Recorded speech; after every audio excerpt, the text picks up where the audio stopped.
जय श्री राम। जय श्री राम। जय श्री राम। जय श्री राम।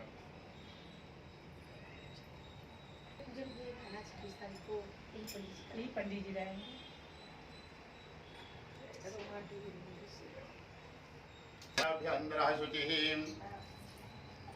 चलिए फूल सब लोग ले लिए, घंटी कहाँ पे रखते हैं?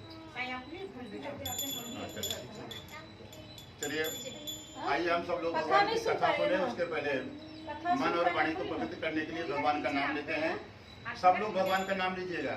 चलिए सब लोग बोलिए ओम श्रीमन नारायण नारायण नारायण भजमन नारायण नारायण नारायण विष्णु नारायण नारायण नारायण गोविंद नारायण नारायण नारायण भजमन नारायण नारायण नारायण राम नारायण नारायण नारायण कृष्ण नारायण नारायण नारायण विष्णु नारायण नारायण नारायण। एक समय की बात है, नैमी सारण तीर्थ स्थान पर सौनक आदि ऋषियों ने 88,000 ऋषियों से प्रश्न किया कि हे प्रभु, कलयुग का समय आने वाला है, इसमें मनुष्य पूजा पाठ कम करेगा, ज्यादा से ज्यादा लोग नास्तिक हो जाएंगे, धर्म को कम मानेंगे, फिर भी उनका उद्धार कैसे होगा, भगवान की कृपा उनके परिवार पे कैसे बनेगी, आप कोई हमको उपाय बताएं।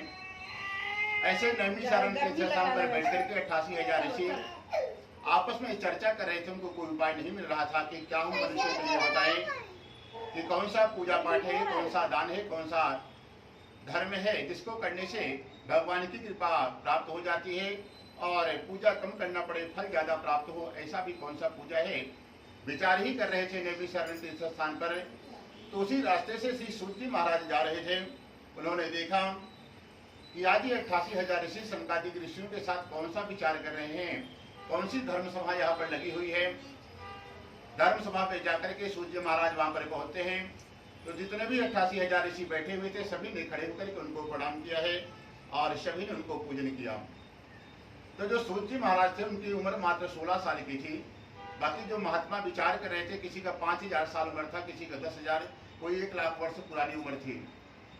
तो थोड़ा सा सूत जी महाराज को संकोच लगा कि हमारी इतनी छोटी उम्र है, ये लोग इतने उम्र वाले हैं, ये लोग हमको क्यों प्रणाम कर रहे हैं। तो एक महात्मा ने कहा कोई धन में बड़ा होता है, कोई ज्ञान में बड़ा होता है, कोई उम्र में बड़ा होता है। तो हमारे सनातन धर्म की परंपरा है कि जो ज्ञान में बड़ा होता है उसकी पूजा हर जगह होती है। उम्र चाहे आपकी जितनी बड़ी हो जाए, तो अगर बुद्धि का विकास नहीं हुआ है तो पूजन नहीं माना जाएगा, उसका पूजन नहीं होता है। तो कहते हैं कि आप सभी लोग बड़े पूजनीय हैं, आपको ज्ञान ज्यादा है, इसलिए हम लोग आपको प्रणाम करते हैं। तो सभी लोग वहां पर पहुंचते हैं, पहल करके सूत जी महाराज का पूजन किया है और पूजन करके वहां पर सभी ऋषियों ने पूछा कि हे मुनिवर, आप तो व्यास जी के शिष्य हैं और आप परम ज्ञानी हैं, आप ही बताइए कि हम लोग कलयुग के मनुष्यों के लिए ऐसा कौन सा पूजा पाठ है, ऐसा कौन सा दान है, ऐसा कौन सा धर्म है, आप बताइए और हम सभी मनुष्यों को बता दें, जिससे कि मनुष्यों के घर में वह पूजा पाठ धर्म एक बार भी हो जाए तो हमेशा हमेशा के लिए उनके परिवार पर लक्ष्मी नारायण की कृपा बनी रहे। तब सूत जी ने कहा कि हे मुनिवर, आप सब लोगों ने मनुष्यों के भलाई के लिए आज बहुत ही अच्छी बात पूछी है। जिस काम को करने से मनुष्य मोह माया से छूट जाता है और सभी पापों से मुक्त हो जाता है, वो मैंने व्रत आप लोगों को बताने जा रहा हूँ। आप लोग ध्यान से सुनिएगा। कहते हैं एक समय की बात है, नैमी सारण ऋषि पर जो नैमी सारण तीर्थ क्षेत्र पर सभी ऋषि विचार कर रहे थे। सूत जी आए, सभी ऋषियों ने पूछा तो सूत जी ने कहा कि हम आप लोगों को एक छोटी सी कथा सुनाने जा रहे हैं, आप लोग ध्यान से सुनिएगा। कहते हैं कि एक समय की बात है, सूत जी महाराज के विचार किया, बताया कि नारद जी के मन में एक ऐसा विचार आया कि आज चलो हम समस्त लोगों में भ्रमण करने के लिए चलते हैं।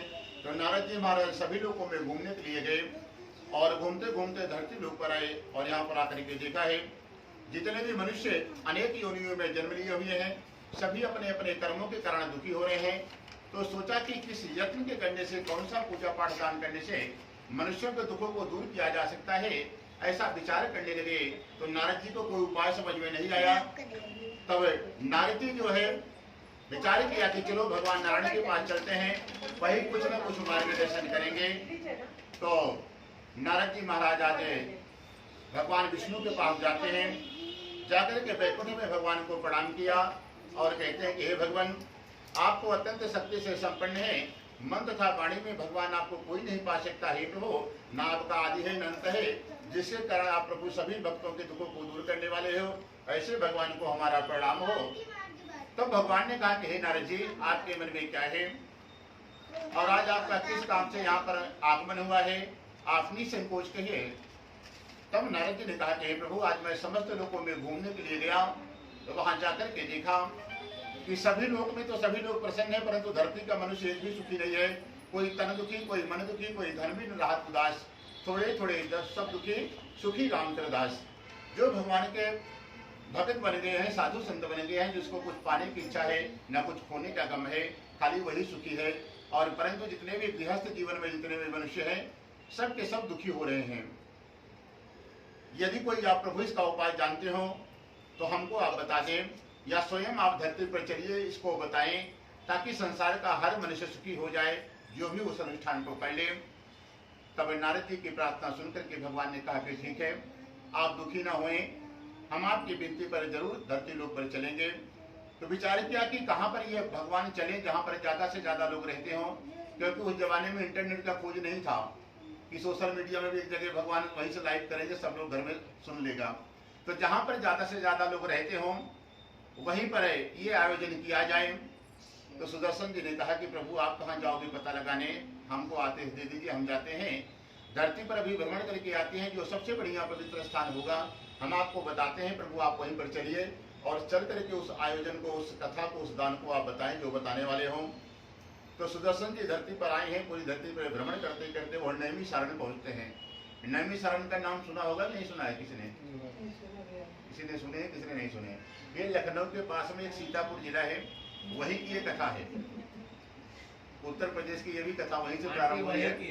हाँ, तभी वो पहली बार बता दिए कि हम सुने हैं, बाकी लोग नहीं सुने हैं, नहीं मालूम है। ये भी कथा वहीं से प्रारंभ हुई है। ये कथा भगवान विष्णु ने स्वयं सुनाई है और नारद जी पहले जजमान है जो पहली बार इस कथा को सुने हुए हैं। उसके बाद से ये कथा यहाँ तक पहुंची है। सुनाने वाले विष्णु जी, नारद जी सुनने वाले पहले श्रोता इस कथा के। तो सुदर्शन जी घूमते घूमते नैमी सारण्य पर पहुंचते हैं तो क्या देखा, वहाँ सनकादिक ऋषियों का एक बहुत बड़ा आश्रम है। सनकादिक ऋषि कौन है, उनका भी नाम सुने नहीं सुने हैं? भगवान विष्णु के ही अवतार, पहले अवतार हैं। भगवान जब भी आते हैं चारों रूप में आते हैं, तो चार भाई बन करके धरती पर आए थे, सनक, सनक नंदन, सनातन और सनत कुमार। तो इनसे ब्रह्मा जी ने विनती किया कि प्रभु आप चलिए, शादी ब्याह करिए, संसार आगे बढ़ाइए। तो ये लोगों ने शादी ब्याह नहीं किया, बोले हम बच्चे रूप में ही रहेंगे, और सब के सब बाबा बन गए और वही नैमी सारण में रहने लगे हैं। तो सुदर्शन जी आज आए हैं, वहाँ पर देखा और क्या देखा कि उनके साथ में 88,000 ऋषि, जो भी उनके दर्शन करने के लिए आश्रम में जाता था, मिलने के लिए उन्हीं का हो जाता था, भगवान को छोड़ करके कोई जाता नहीं था। इसी तरह धीरे धीरे 88,000 लोग हमेशा उनके साथ रहते थे।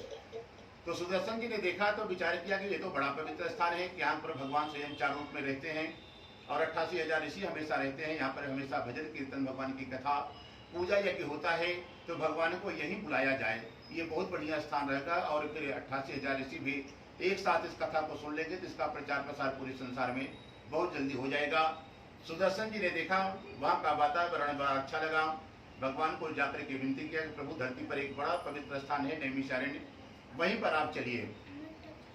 जब ये कथा निश्चित हो गई तो इसका प्रचार प्रसार बड़े तेजी से होने लगा कि भगवान आज बैकुंठ से धरती पर आने वाले हैं, इस कथा का प्रचार होगा। तो किसी ने पूछा कि कथा का जजमान कौन बना है, बोले नारद जी बने हैं। तो आस पड़ोस के जितने साधु महात्मा थे 88,000 तो थे ही वहाँ पर, बाकी और करोड़ों की संख्या में भीड़ पड़ने लगी कि भगवान स्वयं आ रहे हैं और नारद जी कथा सुनने जा रहे हैं। तो कथा तो जोरदार होगी, क्योंकि स्वयं नारद कथा सुनेंगे और कथा सुनने वाला भी परम भक्त है, परम सन्यासी। नारद जी साधारण व्यक्ति तो है नहीं।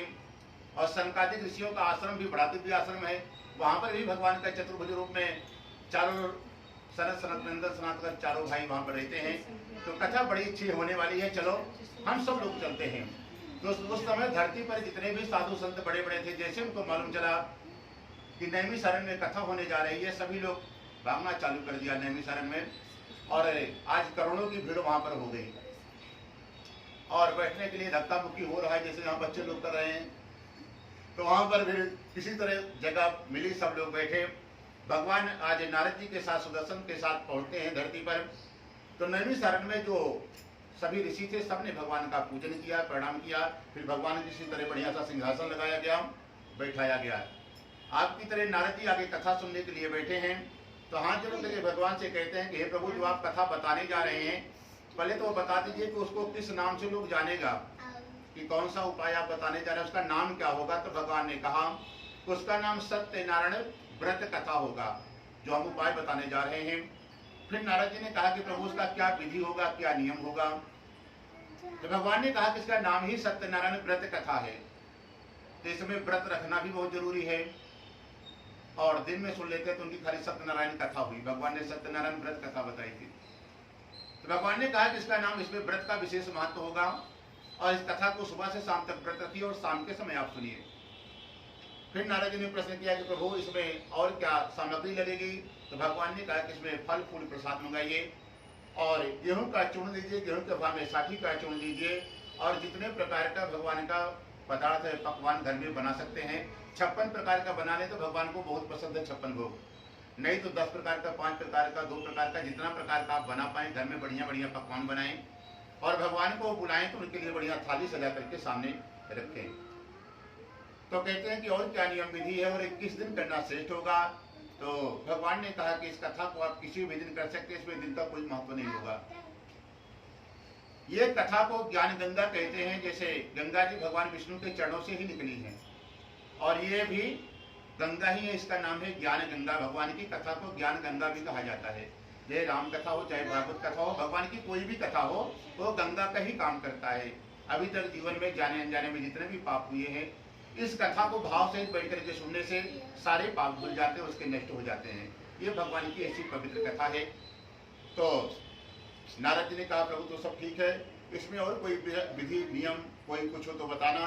तो कहते हैं कि इसमें बस यही नियम है कि सुबह से शाम तक व्रत रखें, शाम के समय भाई बंधु मित्रों को बुलाएं। जितना ज्यादा से ज्यादा लोग को बुला के ये कथा आप सुना देंगे, उसका वो पुण्य आपको मिल जाएगी, क्योंकि उनके भी पाप सब नष्ट हो जाएंगे।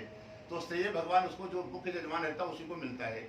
इसलिए ज्यादा से ज्यादा लोग को बुलाना चाहिए। कथा ये अकेले नहीं सुनना चाहिए, भाई बंधु मित्र जितने भी लोग को आप बुला सकें आयोजन करिए। जब कथा पूर्ण हो जाए तो ब्राह्मणों को भोजन कराइए, जितने लोग को बुलाए हैं भोजन की व्यवस्था तो सबको भोजन कराइए, नहीं तो उनको पंचामृत प्रसाद दे दीजिए। सबको प्रसाद मिल जाए तो मुख्य यजमान को फिर प्रसाद ग्रहण करना चाहिए। और फिर बाद में जो समय बचता है उसमें भगवान का भजन कीर्तन या भगवान का नाम लेते हुए, जिस दिन आप कथा का आयोजन किया उस दिन भगवान के नाम को लेते हुए बिताना है। दूसरा कुछ भी मन में विचार नहीं है। भगवान का नाम सीताराम सीताराम मन में ही चाहे बोलते रहें, परंतु जब तक नहीं सोएंगे तब तक ये बोलते रहना है, तभी पूजा का पूर्ण फल प्राप्त होता है। और जब नींद आए तो जाके सो जाइए। बोलो सत्यनारायण भगवान की जय। ओम नारायण नारायण नारायण भजमन नारायण नारायण नारायण विष्णु नारायण नारायण नारायण गोविंद नारायण नारायण नारायण हरि नारायण नारायण नारायण। बोलो सत्यनारायण भगवान की जय। सामने चढ़ा दीजिए। इसी तरह हर अध्याय पे नारद जी बीणा बजाते थे, सब लोग को भजन कराते थे कि भगवान को थोड़ा 2 मिनट रेस्ट मिल जाए। चलिए आप लोग बैठिए,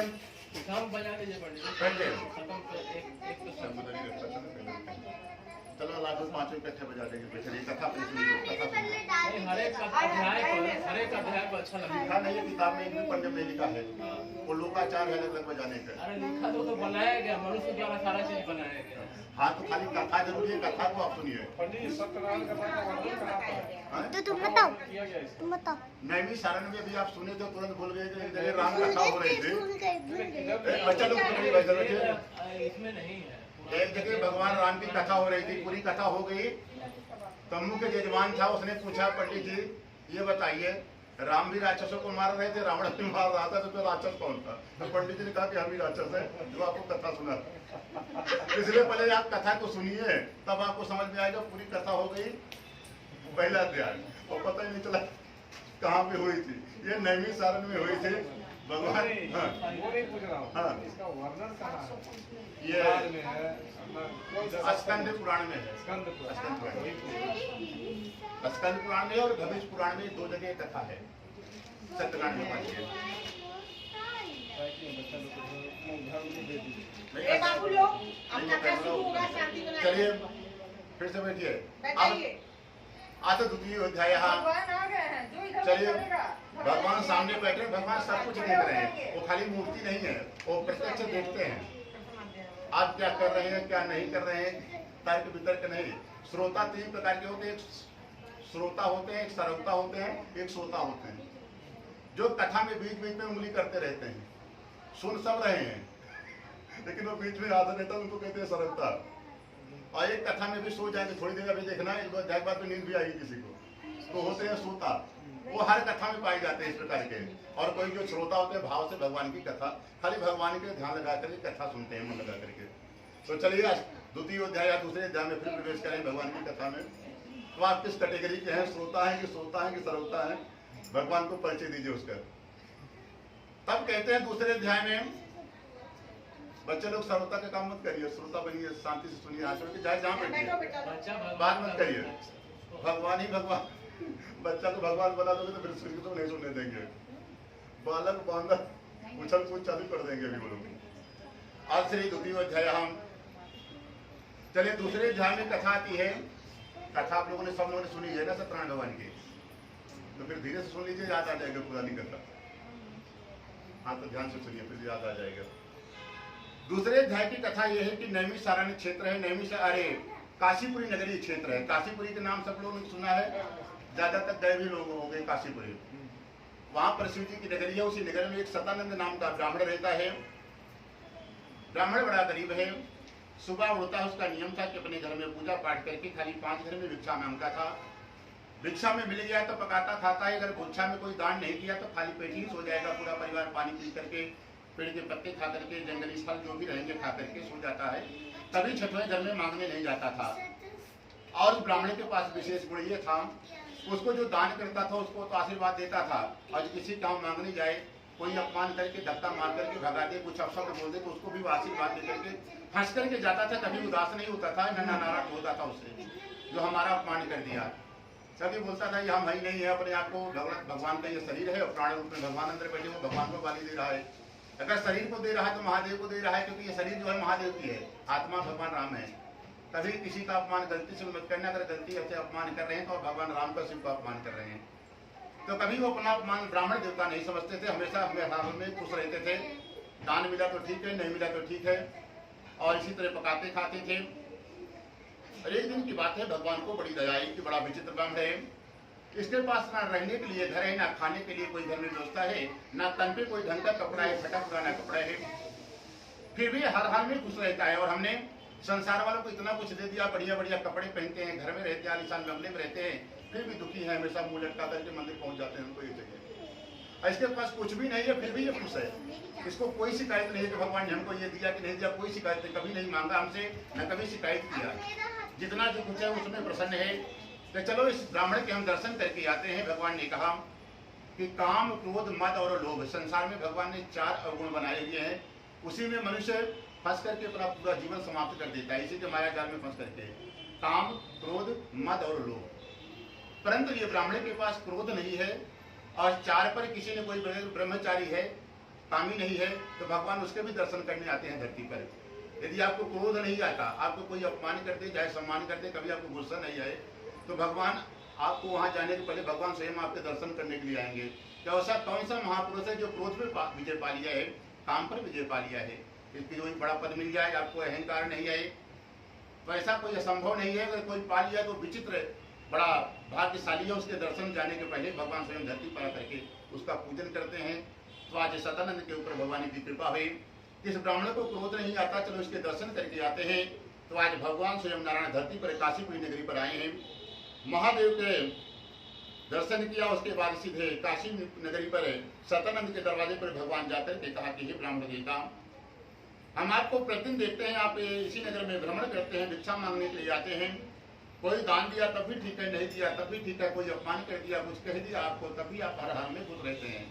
सुखे दुखे समय कितना लाभ लाभ हो जाए, जो ना आपको लाभ हानि सुख दुख से कोई मतलब नहीं है। हर समय आप एक ही संभाव में रहते हैं, तो आपको क्या कारण है, आप क्यों भिक्षा मांगते हैं? कोई आपकी मजबूरी है या कोई आपने संकल्प लिया है कि हम इतना दिन तक भिक्षा मांग करके खाएंगे? तो ब्राह्मण ने कहा कि हे संत महापुरुष, आप जो कोई हो, पहले तो हमारा आपको प्रणाम हो।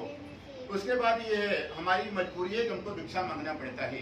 यदि कोई आप इसका उपाय जानते हो कि हमको भिक्षा ना मांगनी पड़े, जैसे संसार वाले सुख शांति से घर में पकाते खाते वैसे हम भी रहें, हम भी बढ़िया बढ़िया भगवान घर पर बनाए खाएं, आप हमको बता दें। तो भगवान ने कहा कि ब्राह्मण देवता आप चिंता न करें, सत्यनारायण भगवान की वो ऐसी कथा है जो मन वांछित फल देती है। जो भी आप मन में इच्छा करेंगे, इस कथा को नियम पूर्वक करेंगे, मन मना नहीं करना है, तो वो कथा ही आपको सारा पुण्य प्रदान कर देगी। जो भी आप चाहेंगे सब वो कथा ही आपको दे देगी। तो कहते हैं उसका नियम क्या है, विधि क्या है? भगवान ने उनको भी बताया कि हे ब्राह्मण देवता, आप सुबह से शाम तक व्रत रखना। शाम के समय अपने भाई बंधु मित्रों को, जितने भी अड़ोसी पड़ोसी हो, सबको बुला लेना। बुला के कथा का आयोजन करिए। कथा जब समाप्त हो जाए तो ब्राह्मण को भोजन करा देना। बाकी जितने लोग आए रहेंगे, भोजन की व्यवस्था है तो सबको भोजन की व्यवस्था करा देना, नहीं तो प्रसाद चरणामृत दे देना। उसके बाद फिर उनको हाथ जोड़ करके विदा कर देना। फिर बाद में आप स्वयं भोजन प्रसाद ग्रहण करना। और एक नियम और है कि जब तक आप नहीं सोएंगे तब तक भगवान के नाम को उस दिन लेने रहना होता है आपको, जब तक नहीं सोएंगे। यदि ऐसा नहीं कर पाओ तो भोजन प्रसाद तक हो जाए तो घर पर भजन कीर्तन की व्यवस्था बना लो, बैठ करके भगवान का खूब भजन करो। नींद आए तो जाके सो जाओ। खाली इतना ही जीवन में आप कभी भी कर लेना, तो संसार में जब तक रहोगे सब प्रकार की सुख सुविधा भगवान आपको स्वयं देंगे। ना कभी रहने की कोई दिक्कत होगी, ना भोजन की जीवन में कमी आएगी, ना पैसे की कभी जीवन में कमी आएगी। सारी जिम्मेदारी भगवान की हो जाती है। खाली नियम आपको पार लगाना है मनुष्य को, और संसार का सब को सुख सुविधा प्राप्त कर देते हैं। और अंत में वो परम धाम वैकुंठ को जाता है, उसको नरक नहीं जाना पड़ता है, वैकुंठ का अधिकारी हो जाता है। परंतु नियम पूर्वक जो किया हो, जीवन में एक बार भी एक ही कथा कर लीजिए जीवन में, लेकिन उसको नियम के साथ करिए, जो कथा का नियम है। भगवान ने पूरा उपाय बताया। ब्राह्मण देवता बड़े प्रसन्न हुए, भगवान को प्रणाम किया। भगवान उपाय बता करके वैकुंठ चले गए। शाम का समय हुआ, ब्राह्मण देवता बिस्तर पर सोने के लिए गए। उनको नींद ही नहीं आ रही है। उन्होंने विचार किया कि हमने भगवान की कथा का संकल्प ले लिया, परंतु करेंगे कैसे? हमारे पास तो खाने तक का एक दाना अनाज का नहीं है। इसमें तो फल फूल प्रसाद लाना पड़ता है, नगर वालों को बुलाना पड़ता है, उनको भी भोजन प्रसाद कराना पड़ता है, कैसे करेंगे? तो बिस्तर पर भी पूरी रात भगवान से हाथ जोड़ करके रोता रहा कि हे भगवान, हमें इतनी शक्ति नहीं है कि हम आपकी पूजा कर पाएं। प्रभु ऐसी कुछ कृपा करिए कि हम जैसे 5 घर में भिक्षा मांगने जाते हैं वैसे 5 घर में ही भिक्षा मांगने जाएंगे। उसमें आपको क्या कृपा करना है क्या नहीं करना आप जानिएगा। और ये पूजा हमको कल ही करना है, वो जिम्मेदारी आपकी है। भगवान से पूरी रात प्रार्थना करता रहा, रोता रहा, विनती करता रहा। सुबह उठा है, स्नान ध्यान करके फिर 5 घरों में भिक्षा मांगने के लिए गया। तो भगवान ने आज उस ब्राह्मण के ऊपर ऐसी कृपा की कि 5 घर में इतना दान मिल गया जिससे रहने खाने उसको पूजन की व्यवस्था हो गई और भंडारे का भी व्यवस्था हो गया। तब तो आज भगवान को बारम्बार प्रणाम करता है कि वाह प्रभु, इसी नगर में इतने लोगों के हम हर दिन मांगने आते थे, आज तक हमको कभी पेट भर के भोजन नहीं मिला। आज आपकी ऐसी कृपा हुई तो हमारा पूजन सामग्री भी आ जाएगा, ब्राह्मण का दक्षिणा भी हो जाएगा और भंडारे की भी व्यवस्था हो जाएगी। बढ़िया बढ़िया पके तेले के फल शक्कर घी दूध दही गेहूं का चूना आदि सामग्री सतानंद ने इकट्ठा किया और सभी पड़ोसियों को रिश्तेदारों को बुलाया। और शाम के समय आज भगवान का कथा का आयोजन रखा है। अपने पत्नी के साथ सुभद्रा के साथ सतानंद ब्राह्मण देवता शाम के समय पूजन करने बैठे हैं। तो पूजन करने के बाद एक विधान होता है, जब भी भगवान की कथा सुने, भगवान की कथा में कभी खाली हाथ नहीं जाना चाहिए। चाहे राम कथा कहीं हो रही हो, चाहे भागवत कथा हो रही हो, चाहे सत्यनारायण कथा, भगवान की कथा में और गुरु के यहाँ और बहन बेटियों के यहाँ कभी खाली हाथ नहीं जाना चाहिए। तो कुछ न कुछ कथा के बाद दिया जाता है। कथा समाप्त हो गई। ब्राह्मण देवता बड़े दुखी हुए, क्या हमारे पास तो कुछ नहीं, हम भगवान को चढ़ाएं क्या? कथा सुने हैं, कथा फ्री में नहीं सुनना है। तो उनको याद आ गया कि जिसको भगवान कुछ नहीं देते हैं उसको कुछ न कुछ जरूर देते हैं। तो सोचा कि हमारे पास गरीबी है, बोला हम यही भगवान को चढ़ा देते हैं। सतानंद ने कहा प्रभु जो हमारे पास है, क्योंकि हम उधार नहीं लेके चढ़ाएंगे, जो जिसको भगवान दिया उसको वही चढ़ाना है। तो भगवान उनको गरीबी दिए, तो गरीबी ही अपने भगवान के चरणों में चढ़ा करके हाथ जोड़िए कि प्रभु यही हमारे पास है, हम आपको दे देते हैं। और भगवान ने गरीबी ही ग्रहण कर ली उनके।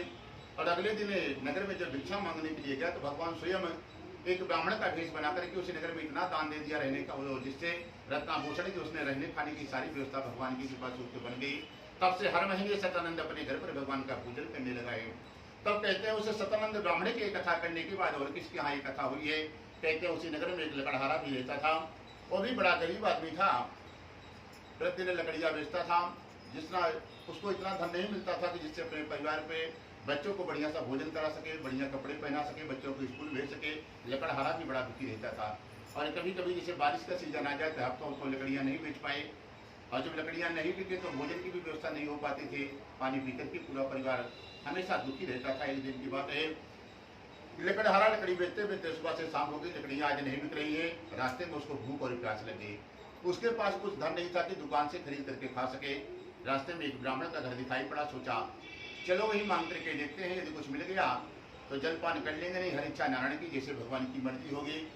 तो वहाँ पर पहुँचता है तो क्या देखा, ब्राह्मण देवता के घर के सामने पहुँचा तो देखा वहाँ कोई पूजा हो रही है, लकड़ियों को बाहर रखा है, और जहाँ पूजन हो रहा था जाकर के पीछे शांति से बैठ गया।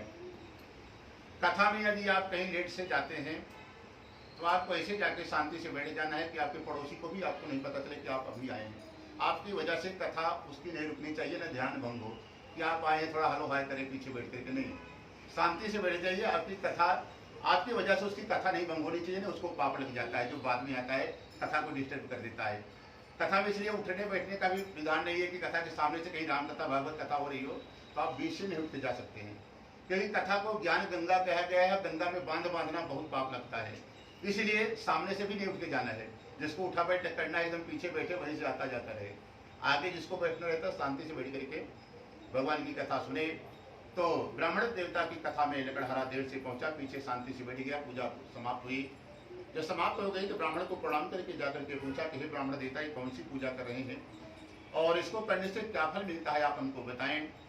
तो कहता है कि ये सत्यनारायण भगवान की कथा है। पहले मैं इस नगर का सबसे गरीब आदमी था, हमारे पास ना रहने की व्यवस्था थी, ना खाने की, ना पहनने की।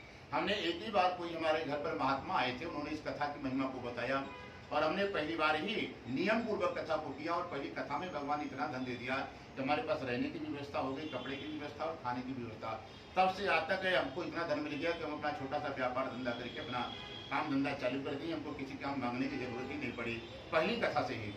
जब ये बात सुना तो लकड़हारा बड़ा प्रसन्न होता और कहता है कि आप हमको भी बताएं कैसे किया जाता है, क्या सामग्री लगती है। पूरा उपाय लकड़हारा भी पूछ करके आज अपने घर आया है। उसने भी संकल्प लिया कि इस कथा को हम भी कल ही करेंगे। अगले दिन सुबह उठता है कि इस नगर में धनवान लोग रहते हैं, ऐसे सुंदर नगर में लकड़ियों को बेचने के लिए गया है, और प्रतिदिन की अपेक्षा आज लकड़ियाँ लकड़हारे की 1 घंटे में ही सारी लकड़ियाँ बिक जाती हैं, और प्रतिदिन से 4 गुना ज़्यादा धन मिला। तब तो लकड़हारा आज बड़ा प्रसन्न हुआ। उसने भी भगवान को प्रणाम किया कि प्रभु, इसी नगर में पूरा दिन घूमते थे, कभी कभी खाली हाथ लकड़ियाँ नहीं बिकती थी, आज 1 घंटे में सब बिक गई, और हर दिन से 4 गुना ज़्यादा धन भी लोगों ने एक्स्ट्रा दिया, तो आपकी कृपा से हमको मिला है। भगवान को बारम्बार प्रणाम किया। उसने भी पूजन सामग्री की व्यवस्था की, सारी पके केले के फल, घी, दूध, दही, गेहूँ का चूड़ा आदि सामग्री को लिया, इकट्ठा किया, ब्राह्मण की व्यवस्था की, और शाम के समय वो भी पूजन करने के लिए अपने घर पर पत्नी के साथ बैठता है। उसने भी भगवान को प्रणाम किया कि हे प्रभु, आपकी कृपा से आज हमारे घर पर ये कथा का आयोजन हुआ है, आपकी बहुत बहुत कृपा है। प्रभु, हमको भी हमारे घर पर भी गरीबी का निवास है, जैसे आपने उस ब्राह्मण के ऊपर कृपा की, वैसे भी हम भी अपनी गरीबी, दुख, परेशानी सब आपके चरणों में चढ़ा देते हैं। हमारे पास भी कुछ आपके चरणों में रखने का कोई व्यवस्था नहीं है, तो जो हमारे पास है वही चढ़ाते हैं। उसने भी अपनी गरीबी को अर्पण कर दिया। भगवान ने उसके भी सारे संकट गरीबी को ग्रहण कर लेते हैं। और वो भी लकड़हारा को भी अगले दिन वो भी लकड़ी बेचने के लिए गया, तो भगवान ने ऐसी कृपा की उसके पास बहुत सा धन प्राप्त हो जाता है, जिसे रहने खाने की सारी व्यवस्था बना ली। सत्यनारायण भगवान की जय। ओम श्रीमन्नारायण नारायण नारायण भगवन् नारायण नारायण नारायण विष्णु नारायण नारायण नारायण गोविंद नारायण नारायण नारायण राम नारायण नारायण नारायण भगवन् नारायण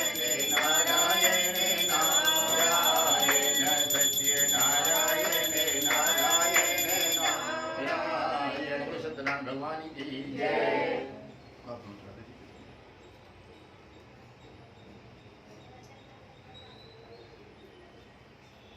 आदि तृतीय अध्याय और तीसरे अध्याय में फिर पूछते हैं कि हमको और आगे की कथा बताएं। कहते हैं पहले जमाने में उल्कम नाम का राजा है। राजा बड़ा ही धर्मात्मा है, जो एक राजा के पास व्यवस्था होनी थी, ऐसे सारे धन की व्यवस्था, नौकर चाकर सारी व्यवस्था राजा के पास है। राजा का नियम था कि प्रतिदिन अपने घर पर पूजा पाठ करता है, जो मंदिर बनाया गया है, और उसके बाद जो उनके पूर्वज नगर में और मंदिर बनवाए हुए हैं। राजा हर दिन उन मंदिरों में जाता है और जाकर के भगवान का पूजन अभिषेक करवाता है। और सबसे पहले राजा मंदिर जब जाता था तो मंदिर के बाहर जो गरीब लोग बैठे रहते हैं, राजा हर दिन अपने घर से भोजन बना करके लेके जाता, सूखा अनाज, कपड़े और धन लेकर के जाता था, जिसको जो चाहिए सबको देता था। तो सबसे पहले तो भरपेट सबको भोजन कराता है राजा। जिसके तन पर फटे हुए कपड़े होते थे, राजा सबको नए नए कपड़े हर दिन दान करता है। उसके बाद पूछता था, हम आपको क्या मदद कर सकते हैं, क्या चीज़ की जरूरत है। उसके बाद सबके दुखों को दूर करके मंदिर में जाता है। मंदिर में जाकर के भगवान का पूजन अभिषेक करवाता है, ब्राह्मण को खूब दान करता है। परंतु राजा धर्मात्मा था, पूजा पाठ दान करता था, कभी खुश नहीं रहता था, हमेशा मुंह खुला करके उदास भाव से करता था। एक दिन की बात है, पुजारी ने पूछा कि राजन, आपके पास इतना धन भगवान ने दिया है, नौकर चाकर सारी व्यवस्था आपके पास है, आपको किसी चीज की कमी नहीं है, तो फिर आप उदास क्यों रहते हैं। तो राजा ने कहा, कमी तो हमारे जीवन में भी है, चाहे वो राजा हो चाहे गरीब आदमी हो, एक कमी सबके जीवन में होता है। ये भगवान की इसी कृपा है, सबको सब कुछ नहीं देते हैं, एक दुख सबके जीवन में होगा ही होगा। सब कुछ होगा तो चाहे कोई बीमारी ही दे दें, या किसी के पास संतान नहीं हो, किसी के इतनी संतान हो जाए, क्या खिलाए वही टेंशन है। किसी के पास एक ना एक टेंशन कुछ ना कुछ सबके जीवन में भगवान दे देते हैं, कोई संसार में सुखी नहीं है। तो भगवान की कृपा है कि उसको दिए रहेंगे तो उसी बहाने हमारे पास वो आता रहेगा मांगने के लिए। यदि दे देंगे तो स्वयं रावण बन जाएगा, बोलेगा क्या जरूरत है, हम स्वयं भगवान है। इसलिए सबके जीवन में कमी होगी, चाहे वो देश का प्रधानमंत्री हो, चाहे झुग्गी झोपड़ी में रहने वाला, पूरा संसार दुखी है। तो महाराजा ने कहा कि हमारे पास भी एक कमी है जीवन में, भगवान ने संतान तो नहीं दी, धन खूब दे दिया है, किसी चीज की कमी नहीं है, हजारों सैकड़ों नौकर हैं, पूरी सेना है, सब चीज व्यवस्था है, परंतु संतान एक भी नहीं है। तो पुजारी ने कहा कि राजन आप चिंता न करें, यदि संतान पाना चाहते हैं तो एक छोटा सा उपाय बता देते हैं, खाली आप उसी को कर लेना, और आप जिस दिन करेंगे 1 साल के अंदर ही आपके यहाँ संतान हो जाएगी। 365 दिन से 366 दिन नहीं होगा। तब तो जब ये बात सुना कि संतान हो जाएगी, राजा रानी तुरंत पुजारी के चरणों में गिर पड़े और कहते हैं कि हमको उपाय बताएं। तो कहते हैं कि एक सत्यनारायण भगवान की ऐसी कथा है जो मन वांछित फल देती है। यदि संतान पाना है, इस कथा को किसी पवित्र नदी के किनारे किया जाता है, या कोई नदी का संगम हो, वहां पर कथा के नियम पूर्वक आप करिए तो 1 साल के अंदर ही उसके यहाँ संतान हो जाती है, उस परिवार को, उस घर पे। जब ये बात सुना तो राजा रानी बड़े प्रसन्न हुई और पूरा उपाय विधि पुजारी से पूछ करके अपने घर आए। घर आकर के अपने मंत्रियों को बताया है, एक ऐसी कथा है जो मन वांछित फल देती है, जिसका नाम सत्यनारायण कथा है। कल हम लोग हमारे नगर के पास में भद्रशिला नामक नदी है, वहाँ पर आयोजन करेंगे, ब्राह्मण की व्यवस्था कराई जाए, और बढ़िया बढ़िया वेदी मंडप वहाँ पर बनवाया गया। दूतों ने खूब बढ़िया दरबार सजाया भगवान का। राजा आज दूसरे दिन सुबह उठा है, शाम तक व्रत रखा, शाम के समय अपने पत्नी परिवार बच्चों के साथ नगर वासियों के साथ वहाँ पर गया है, बैठ करके भगवान का पूजन कर रहा था। उसी नगर में एक साधु नामक बनिया रहता था, वो भी व्यापार से वापस अपने घर के लिए जा रहा था। उसने देखा कि हमारे नगर का राजा है जो शाम के समय घर से भी बाहर नहीं निकलता, या शाम के समय इतनी बड़ी संख्या में इतने लोगों के साथ कौन सा पूजा कर रहा है, चलो चल करके देखते हैं। तो साधु बनिया नाव को बाहर लेके आया है, किनारे ठहराया है, और एकदम पीछे आकर के शांति से बैठ गया। भगवान की कथा पूर्ण हुई, सबको चरणामृत प्रसाद मिला, साधु बनिया भी प्रसाद लिया। उसके बाद राजा के पास गया, राजा को प्रणाम किया और कहा कि राजा ने आप इतने भक्ति भाव सहित शाम के समय नदी के किनारे कौन सी पूजा कर रहे हैं, और आप स्वयं किस उद्देश्य से कर रहे हैं। तब राजा ने कहा कि हमारे पास कोई संतान नहीं है, एक पुजारी ने हमको बताया है कि यदि इसको नदी के किनारे किया जाए, शाम के समय किया जाए, तो संतान 365 दिन के अंदर उस घर में हो जाती है। उसी की कामना पूर्ति के लिए हम लोग यहाँ पर पूजन कर रहे हैं। जब ये बात सुना तो साधु बनिया भी कहता है कि हे राजन, भगवान ने हमको भी सोने चांदी का कारोबार दिया है, धन की कोई कमी नहीं है, परंतु संतान घर में एक भी नहीं है, हमको भी पूरा उपाय विधि बता दें। तो राजा से उसने भी पूरा उपाय विधि पूछ करके अपने घर गया, अपनी पत्नी को बताया कि हे देवी, एक ऐसी पूजा सुन करके आए हैं कि जिसको करने से जिनके यहाँ संतान नहीं होती है, यदि संकल्प में बोल दिया जाए कि प्रभु हम संतान पाने के लिए यह पूजा कर रहे हैं, तो उनके यहाँ 1 साल के अंदर ही संतान हो जाती है। तब सेठानी जी ने कहा कि हमको कल ही करना है। तब सेठ जी ने विचार किया कि अब क्या करें। तो सेठ जी ने विचार किया कि हे देवी देखो, भगवान तो खाली भाव के भूखे हैं, भगवान को थोड़ा सा कंजूस टाइप के थे, सोचो पूजा करेंगे तो फल फूल प्रसाद लाना पड़ेगा, पड़ोसियों को भी खिलाना पिलाना पड़ेगा, उसमें धन खर्चा होगा। ऐसे बहुत से संसार में नाना प्रकार के कंजूस पाए जाते हैं कि पड़ोसियों को भी खिलाना पिलाना पड़ेगा, इसलिए भगवान का पूजा नहीं करेंगे, भंडारा करना पड़ेगा। तो सेठ जी ने भी विचार किया कि अब लगता है इसको अगर आयोजन करते हैं 10 लोग को बुलाना पड़ेगा, उनको भी नाश्ता पानी चाहे पानी व्यवस्था करना पड़ेगा, इसमें धन खर्चा हो जाएगा, पंडित जी को बुलाएंगे, उनको भी दक्षिणा देना है। फल मिठाई भी लाना है, भोजन की भी व्यवस्था करना है, तो खर्चे वाला काम है। तो सेठ जी ने विचार आया कि भगवान तो खाली भाव के भूखे हैं। अपनी पत्नी को समझाया कि देवी सुंदरकांड में एक चौपाई है कि निर्मल मन जन सो मोहि पावा, मोहि कपड़ छल छिद्र न भावा। भगवान को खाली निर्मल मन से आप उनके चरणों में जाकर के पाँव पकड़ लीजिए। और कहते हैं भगवान ने कि जो दरिद्र हो, चाहे सही से दरिद्र हो चाहे मन से दरिद्र हो, उसके लिए भगवान ने उसका भी उपाय बताया है। पत्रम पुष्पम फलम तोयम। दरिद्रों के लिए कहा है कि एक पेड़ का कोई भी पत्ता ला करके हमारे चरणों में रख दे, जिसको धन खर्चा करने से डर लगता है कि हमारा पैसा ही चुक जाएगा। एक पेड़ का पत्ता ला करके हमारे चरणों में रखते हैं, हम उसके काम कर देंगे। खाली दरिद्रों के पुष्पम, कोई भी पेड़ का जो खरीदना नहीं पड़े, फ्री का कहीं बहुत पेड़ है, एक फूल तोड़ करके चढ़ा दो, उसका भी काम कर देंगे। पत्रम पुष्पम फलम, कोई भी फल मिल जाएगा, किसी भी पेड़ का जंगली फल रख दो तब भी काम कर देंगे। और तोयम, तोयम मतलब जल, जल की पर्यायवाची है वो जल आंखें का हो। भगवान के सामने बैठिए चरणों में और आंसू 2 बूंद भगवान के चरणों में टपका दीजिए, तब भी काम कर देते हैं भगवान। ये सब नहीं भी लेके आओ तब भी, खाली वो किसके लिए, दरिद्रों के लिए भगवान ने छोड़ दी है। जो दरिद्र हो, कि जीवन में कभी पूजा पाठ नहीं करना चाहता हो, खर्चा करे, खर्चा हो जाएगा, हमारा पैसा चुक जाएगा, परंतु ये नहीं पता है कि लक्ष्मी सिर्फ नारायण की है। नारायण ने भेजा है तभी आपके यहाँ लक्ष्मी आई है। जिस दिन चाहेंगे उस दिन सड़क के चली जाएंगे। लक्ष्मी सिर्फ नारायण की है, नारायण को ही अपना पति मानती है। बाकी कोई अगर धनपति समझ जाए कि लक्ष्मी आई हम कुबेर हो गए, धनपति हो गए, तो महामूर्ख है। लक्ष्मी जब भी आए, लक्ष्मी को अपनी बेटी समझना चाहिए, कभी लक्ष्मी पति खुद नहीं बनना है, क्योंकि पति सिर्फ वो नारायण को ही मानती है। तो बेटी रूप में मानिए, और जहाँ भी भगवान की कथा, पूजा, राम कथा, भागवत कथा हो, वहाँ जाइए, थोड़ा सा धन चढ़ा के आ जाइए। लक्ष्मी को विदा करना है, बेटी को विदा करना है।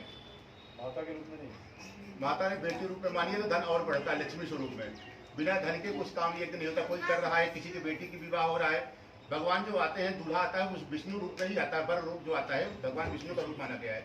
तो कोई भी काम वाली आपके यहाँ आई हो, कोई भी गरीब का है, आपको बुलाया है कि नहीं बुलाया, कोई मतलब नहीं, आप पहुँचिए, 10-5 हज़ार जो भी उसका मदद कर दीजिए।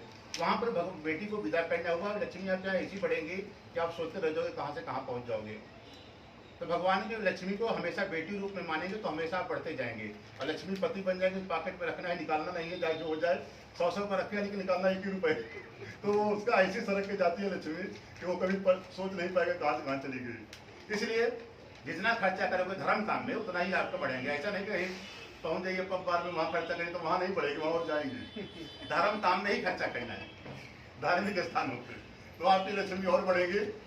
तो भगवान के ऐसी कृपा की कि आज सेठ साधु बनिया सोचा कि चलो भगवान का पूजन करेंगे तो उसमें धन खर्चा हो जाएगा। सेठ जी की कथा सुनिए, उसी से सीखिए। सेठ जी ने महाकंजूस है, लक्ष्मीपति खुद बनते हैं कि हम लक्ष्मीपति हैं। ना ना, उसमें आपका नशा तो नाश करता है, वहाँ गए कि आपका सब पतन हो जाएगा पूरा, सब कुछ। अगर नशा करते हैं तो आज नहीं कल आप भिखारी दरिद्र हो जाएंगे, क्योंकि कर्म का फल ही भगवान देते हैं। कर्मण्य वाचकारस्ते मां फलेश पदाचना। नशा कर रहे हैं तो आपके शरीर कुछ ना कुछ नाश होगा आपका, चाहे शरीर नाश हो जाए, धन नाश हो जाए, या कुछ ना कुछ आपका बर्बाद हो जाएगा। इसलिए नशा नहीं करना है। नशा नाश करती है, नशा नाश कर देता है। कोई भी आप करिए, वो आपका अच्छा गुण नहीं माना जाएगा, समाज से आपको गलत दृष्टि से लोग देखेगा। इसी तरह साधु बनिया ने सोचा कि महाकंजूस हैं, वो धन नहीं खर्चा करना चाहते हैं, तो उनके लिए भी भगवान ने बताया कि निर्मल मन से भगवान का पूजा करें, तभी भगवान सुन लेते। तो सेठ जी ने अपनी पत्नी को लिया, सोचा कि फ्री वाला उपाय करते हैं, उसमें धन को हम खर्चा करें, और लोग खर्चा भी नहीं करना चाहते थे। अपनी पत्नी को लिया, और बगल में ही लक्ष्मी नारायण का मंदिर था, वहाँ पर सेठ जी ने अपनी पत्नी को लिया, पहुँच गया, भगवान का पूजन किया, और ऐसे भाव में हो गया कि 2 बूंद आंसू टपक गए भगवान के मंदिर में। सेठ जी समझ गए कि हमारा काम हो जाएगा, भगवान से क्षमा मांगी, वापस आ गया। धीरे धीरे समय बीता गया। जो राजा नदी के किनारे पहले पूजन किया था, उनके यहाँ बेटा जन्म लिया, पुत्र, और सेठ जी के यहाँ कन्या का जन्म हुआ। तब से सेठ जी ने कहा तुम्हारी कंजूसी गड़बड़ कर गई, पहले कर लिए होते तो देखो राजा ने पहले पूजन कर लिया, बेटा हो गया, और आज हमारे यहाँ बेटी हो गई। फिर सेठ जी ने कहा कोई बात नहीं, हमारा परिवार आगे बढ़ा, बेटा बेटी जो कुछ भी हुआ, अब सेठ जी पूजा कर लीजिए। सेठ जी ने कहा काम हो गया, क्या जरूरत है धन खर्चा करने की। फिर सेठ जी ने, और अपनी पत्नी का विरोध भी नहीं कर सकते थे कि नहीं करेंगे, ये भी नहीं बोल पाते थे उनके सामने। सेठ जी ने कहा ठीक है, ये भी करेंगे। फिर सेठ जी ने थोड़ी देर इधर उधर घर में घूमा, फिर उनको एक उपाय समझ में आ गया कि हमारे परिवार की बहुत पुरानी परंपरा है, जब बच्चों का शादी विवाह होता है या कोई शुभ काम होता है तो पहले भगवान की कथा होती है, उसके बाद ही काम आगे बढ़ाया जाता है। और पहले ज़माने में बच्चों का 5 साल के बाद 10 साल के अंदर ही शादी हो जाती थी।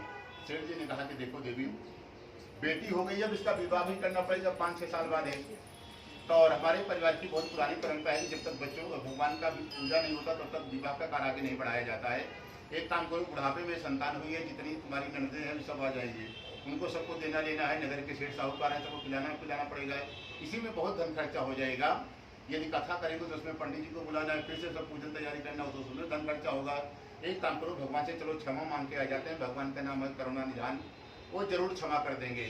और पूजा हम जब विवाह करेंगे तो हमारे परिवार की परंपरा है, विवाह करना ही होता है।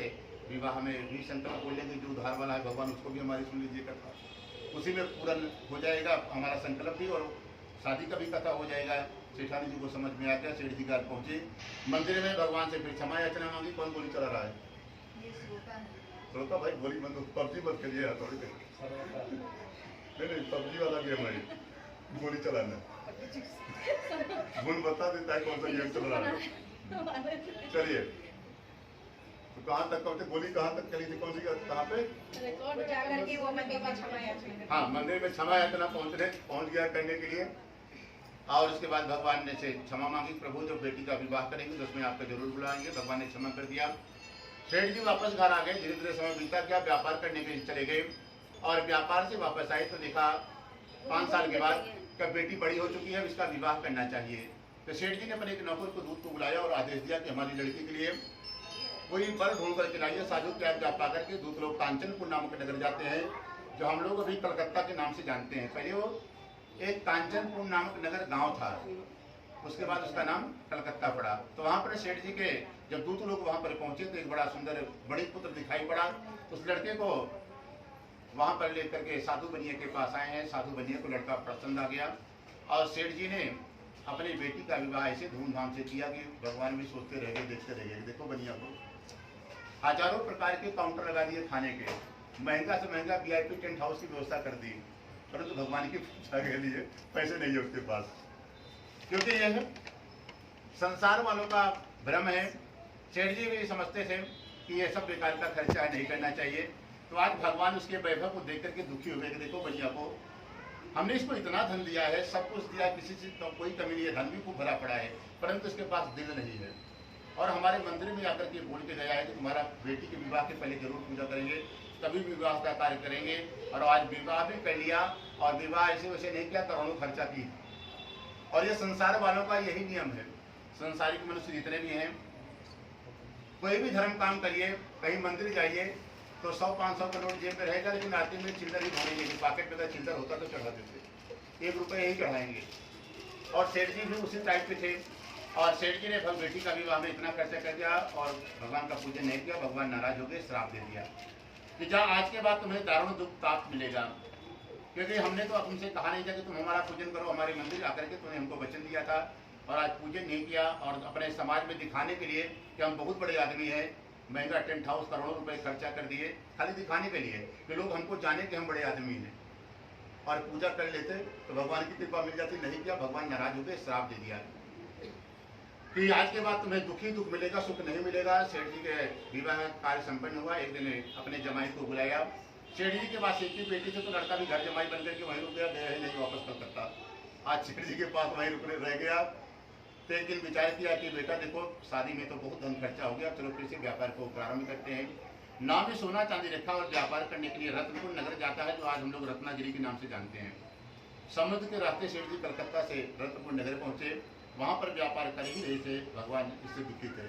जा पर कृपा राम की हुई, तब पर कृपा करे सब कोई। जब तक भगवान की कृपा है तभी तक आपके पास धन है, वैभव है, संपदा है, आप बढ़िया बढ़िया रह रहे हैं, सारी बीमारियों से बचे हुए हैं। जिस दिन भगवान की नजर उठी आपके ऊपर से, फिर नाना प्रकार की समस्या चालू हो जाती है जीवन में। चाहे कोई बीमारी आ जाए, चाहे कोई धन चला जाए, कोई कुछ न कुछ संकट बन जाता है। तो सेठ जी ने भगवान के साथ गलती की, भगवान नाराज हो गए और व्यापार करने के लिए रत्नपुर नगर में पहुंचते हैं। तो वहां पर नगर में सो ही रहे, वहां पर रात भर नाव चला करके पहुंचते थे, सो रहे थे। तो भगवान दुखी थे। भगवान को लगा इसको श्राप दे दिए तो फलीभूत भी करना है, क्या करें। तो भगवान ने उस नगर के राजा के यहाँ चोरी करा दी, जो नगर में राजा रहता था चंद्रकेतु, और राजा का धन चुरा करके चोरों लोग भाग रहे थे। और चोर लोग धन को लेकर के भाग रहे थे। पीछे से राजा के सिपाहियों को भगवान ने खबर कर दिया कि तुम्हारे राजा के यहाँ चोरी हो गई है। वहां पर पहुंचते हैं और फिर चोर धन लेकर के आगे भाग रहा है, पीछे से सिपाही दौड़े हैं पकड़ने के लिए। चोर भागते भागते उनको लगा कि हम पकड़े जाएंगे, तो एक ने कहा कि धन को कहीं छिपा देते हैं, पहले जान बचाएं, फिर अगर जान बचे नहीं तो कल फिर चोरी कर लेंगे। तो रास्ते में साधु बनिया की नाव खड़ी हुई थी, राजा का सारा चुराया हुआ धन सेठ जी के नाम में छोड़ करके भाग गए। पीछे से सिपाही आए, सिपाहियों ने देखा कि कौन सा हमारे नगर में दो आदमी है सो रहा है, कहीं यही दोनों तो चोर नहीं है, क्योंकि चोर अभी आगे आगे ही भाग रहा था, कहीं दूर तो गया नहीं होगा, लगता है जानबूझकर कि यही दोनों चोर हैं सो रहे हैं। सेठ जी और उनका जमाई सो रहा था। तो एक ने कहा कि अभी एक काम करो, पहले तलाशी लो, यदि चोर होगा तो धन को भी कहीं आसपास ही छिपाया होगा, कहीं दूर नहीं रखा होगा। एक ने तलाशी लिया, जैसे नाव में चोर ताजा धन छोड़ कर गए थे, सारा धन नाव में मिल गया। सेठ जी के पास हथकड़ी लगाई गई और ऐसी पिटाई हुई सेठ जी की। सिपाहियों ने दौड़ा के खूब मारा, ये लगता है ये बड़ा चोर है, खाली सोने चांदी का है, चोरी करता है। खूब पिटाई हुई और साथ में जमाई था, तो गेहूं के साथ घुन भी पीसा जाता है। गलती नहीं थी लेकिन ससुर जी के साथ था तो वो भी मारा गया बेचारा। हाथ में हथकड़ी लगाई गई और राजा के पास सिपाहियों ने लेकर के गए और कहा कि राजन देखिए यही दोनों चोर थे, आपके यहाँ चोरी किए हैं और इनको कौन सी सजा दी जाए। तो राजा ने कहा कि इनको कठिन से कठिन कारावास में डाल दिया जाए, इनके पास जितना धन है सारा धन छीन लिया जाए, क्योंकि लगता है ये दोनों साली सोने चांदी का ही चोरी करते हैं, कोई समुद्री बड़े चोर हैं। इनको यदि फ्री छोड़ दोगे तो आज रात में फिर किसी के यहाँ चोरी कर लेंगे हमारे नगर में, इसलिए इनका सारा धन छीन लिया जाए और इनको बंदी बना लिया जाए। और साधु बनिया बार बार सफाई दे रहा है राजा को कि हमको खुद नहीं मालूम है ये धन कहाँ से तुम्हारा हमारे नाम में आया, परंतु भगवान की कृपा नहीं है। भगवान की जब तक कृपा है तभी तक आपकी बात कहीं भी कहोगे मानी जाएगी, सुनी जाएगी। भगवान की कृपा हट गई तो कोई आपको मानने वाला नहीं है, आप किसी काम के नहीं है। चाहे कितने भी सत्यवादी हो, आप सत्य बोलोगे तब भी लोग झूठ ही समझेगा। तो आज साधु बनिया के पास भगवान नाराज हो गए, बार बार सफाई दिए गए, नहीं माने। सिपाहियों ने काल कोठरी में बंद कर दिया और अगले दिन सेठ जी जो घर पे सोना चांदी रखते थे वहां भी चोरी हो गई, सब धन नारायण के पास वापस चला गया। लक्ष्मी सिर्फ नारायण की है, जब तक नारायण चाहेंगे तभी तक है। नारायण से मुलाकात कराते रहोगे तो अभी तक लक्ष्मी है। जिस दिन समझ लो कि हम लक्ष्मीपति हैं उस दिन से लक्ष्मी का जाना चालू। सेठ जी की लक्ष्मी सारी चली गई, खुद जेल में बंद हो गए। घर में भी जो रखे थे सारा सोना चांदी सब चोर लेकर के चले गए, कुछ भी नहीं चलती क्या। 2-3 दिन तक सेठ जी की बेटी कलावती लीलावती रही, बिना भोजन पानी के, अगर तो भूख नहीं बर्दाश्त हुआ तो उसने विचार किया कि जीवित रहना है तो भोजन तो करना ही पड़ेगा। तो नगर में भीख मांगने का काम करती है। तब कौन है राजा बन जाए, कौन भिखारी बन जाए, कुछ पता नहीं है। अपने देश के जैसे प्रधानमंत्री हैं, राजा जी भिखारी के रोड पे घूम रहे हैं, जो भिखारी थे वो आज राजा बन के बैठे हुए हैं कुर्सी पे। तो कब किसका चक्कर चला दे, सब उन्हीं की लीला है वो। तब किस भिखारी को राजा बना दे, राजा को भिखारी बना दे। इसलिए संसार में रहना तो उनसे दोस्ती करके रहना है। हम लोग प्रार्थना करते हैं तुमेव माता च पिता तुमेव बंधु च सखा तुमेव विद्या द्रविड़म तुमेव सर्वम मम देव देवा। कहे प्रभु जो कुछ भी हो तुम ही हमारे हो। माता पिता भाई बंधु मित्र कहते सब है, मानता कोई नहीं है। सब मानता सांसारिक को ही, यही हमारा पति है, वो हमारा भाई है, वो हमारा माँ है, बाप है। परंतु वो लोग कब हैं अगले दिन पता नहीं, कब धोखा देंगे कोई पता नहीं है संसार में। परंतु उनसे अगर दोस्ती हो गई, रिश्तेदारी हो गई तो कभी आपको नवग्रह नहीं परेशान करेंगे जीवन में। यदि इनको कोई भी एक रिश्ता चाहे आप अपना भाई बना लो, चाहे पति बना लो। अभी 3-4 दिन पहले ये एक खबर आई थी, वृंदावन से कन्हैया की बारात लेकर के आई थी, लड़की ने शादी की कृष्ण के साथ, न्यूज में आई थी। कन्हैया को भी अपना पति मानी कि हमको बोला संसारिक पति नहीं चाहिए। आज उसका कल का पता ही नहीं है। अभी 4-5 दिन पहले की ये घटना है। कृष्ण भगवान के साथ शादी की, वृंदावन मंदिर से पूरा कन्हैया के बारात आया था, लड़की ने पूरा फेरा शादी पूरा विधि के साथ किया है। लड़की का नाम तो नेट पे सर्च करोगे तो मिल जाएगा, परंतु शादी की है वो। और मीराबाई के नाम तो सुने ही होंगे। मीराबाई ने भी भगवान को ही पति माना था। तो नाम जिसका मालूम है बता दिए, बाकी वो भी ढूंढ दोगे तो मिल जाएगा। वो भी मीराबाई भी कोई धर्मात्मा है। आप घर में रहते हुए भी भगवान से रिश्ता बना सकते हैं। घर में रहिए, भाई नहीं है तो आप भाई बना लीजिए, दोस्त नहीं बनाए हैं तो मित्र बना लीजिए। जो भी आप रिश्ता बनाएंगे जब जरूरत पड़ेगी वो निभाते हैं। सांसारिक मनुष्य आपको एक बार धोखा दे देगा, वो नहीं देंगे। परंतु आप रिश्ता बनाए होंगे तभी वो आपकी मदद करने आएंगे। नहीं बनाए हैं तभी से आप बना लीजिए। एक रिश्ता भगवान से कोई पूछे भगवान का आपका रिश्ता है क्या है, तो आप तुरंत बता सको कि हम भगवान को ये मानते हैं। और आजकल तो नकली भगवान संसार में बहुत ज्यादा है। नकली से बचिए। जो जिसको पूछता है उसी को जाता मिलता है। आज घर घर में साईं मिल गए हैं। साईं मतलब साक्षात प्रेत है। प्रेत को पूजोगे तो आप प्रेत बनोगे, भगवान का पूजा करोगे तो आप भगवान बनोगे। आत्मा परमात्मा में मिलेगी, आप भगवान नारायण हो जाएंगे, नरक नहीं जाना पड़ेगा, प्रेत नहीं बनना पड़ेगा। इसलिए भगवान सिर्फ विष्णु भगवान है। महादेव का भी जो पूजा करते हैं वो भी महादेव भी नारायण के पास ही भेजते हैं। तो आपको मुक्ति खाली भगवान ही देते हैं। भगवान मतलब विष्णु जो चतुर्भुज है, जिनकी पत्नी लक्ष्मी है, जो कस्तूर मणि धारण करते हैं, उन्हीं को खाली भगवान कहा गया है। बाकी नकली भगवान के चक्कर में जो फंस गया वो गया काम से, और भगवान उसकी तरफ देखेंगे भी नहीं। इसलिए जो भगवान है भगवान को ही भगवान मानिए, दूसरे के चक्कर में कभी मत पड़िए, नहीं आप परेशानी में फंस जाओगे, घर में नाना पकड़ेंगे, कलेश आएंगे, परेशानी आएगी, बीमारी आएगी, दुखी हो जाओगे। इसलिए भगवान से दोस्ती करिए और अपना जीवन आनंदमय कर दीजिए। तो साधु बनिया भगवान से पूजन नहीं किया, जेल में बंद है, घर में जो धन था वो भी सब भगवान के पास चला गया, चोरी हो गई, बिना खाए पिए।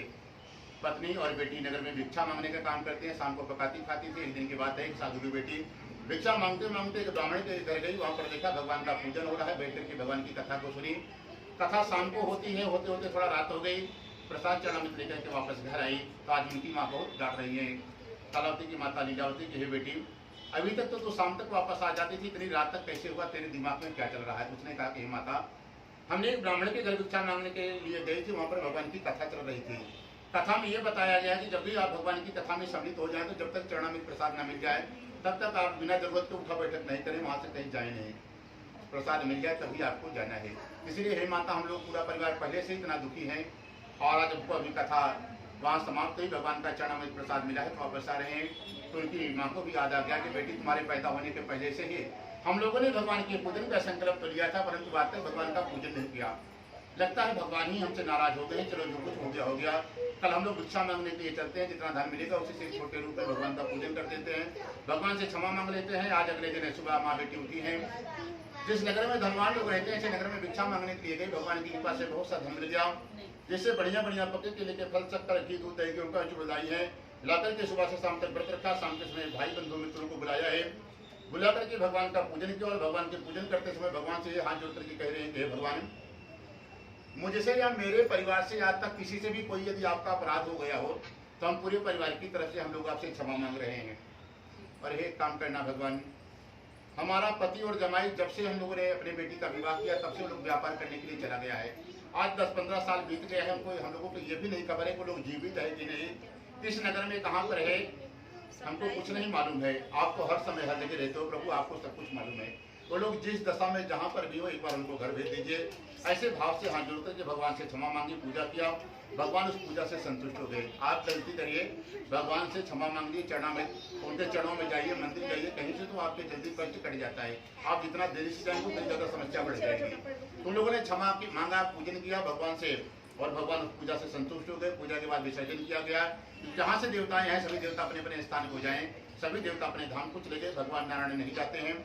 जहाँ पर साधु बनी आज बंदी बनाया गया है रथपुर नगर, भगवान वहाँ पर गए हैं। वहाँ का राजा चंद्रकेतु रात को सोया, भगवान स्वयं जाकर के उस राजा को दर्शन दिया। दर्शन देकर के कहा कि हे राजन, आप जिन दोनों वैश्यों को बंदी बनाए थे वो दोनों बनिया व्यापारी हैं, उनके नाम में कोई चोर आपके यहाँ चोरी करके सारा धन आपका चुरा करके उनके नाम में रख दिया, जिससे आपके सिपाही और आप उनको चोर समझ बैठे हैं।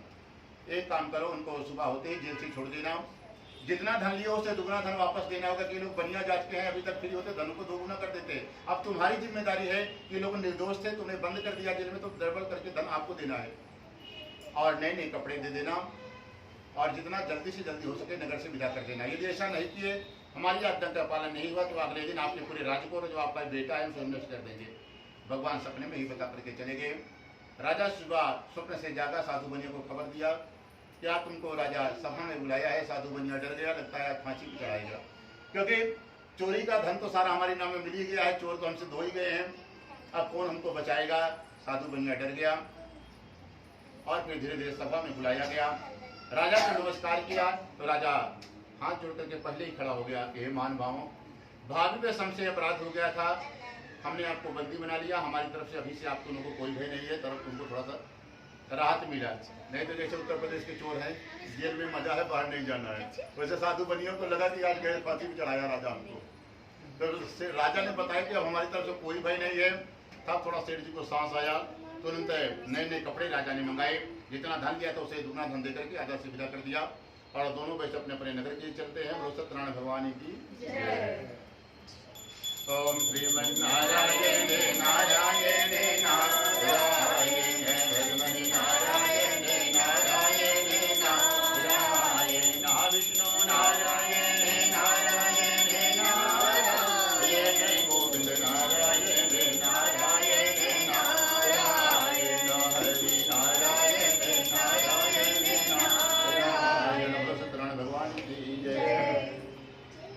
अब भगवान ने साधु बनिया को ऊपर कृपा कर दी। पहले नाराज थे, जो कुछ था सब नष्ट हो गया। घर में पत्नी और बेटी ने भगवान का पूजन करके भगवान से क्षमा याचना मांग ली, भगवान की शरणागति ले ली। भगवान की शरणागति ले लेने से बहुत सारी परेशानी से बच जाता है। भगवान से दोस्ती आपकी है सही सही, दिखावे के नहीं कि हम दिखाने के लिए धर्मात्मा बने, कोई आए तो बड़ा सा आडंबर करके बाबा बन जाए और चला जाए तो फिर चालू कर दे घर में कला। दिखाने वाला नहीं, परमानेंट समभाव में हमेशा रहिए। तो भगवान को बहुत पसंद है ऐसा भक्त, कभी वो जीवन में परेशान नहीं हो सकता। भगवान की कृपा हमेशा बनी रहेगी। भगवान ने जेल से छुड़ा दिया, धन को दे दिया, तो भगवान की इच्छा हुई अगले चौथे अध्याय में तो जो धन वाले होते हैं, जिसको ज्यादा धन होता है, उसके दिमाग में क्या चलता है भगवान की जानने की इच्छा होती। तो सेठ जी को भगवान ने खूब धन दे दिया है और सेठ जी बढ़िया सा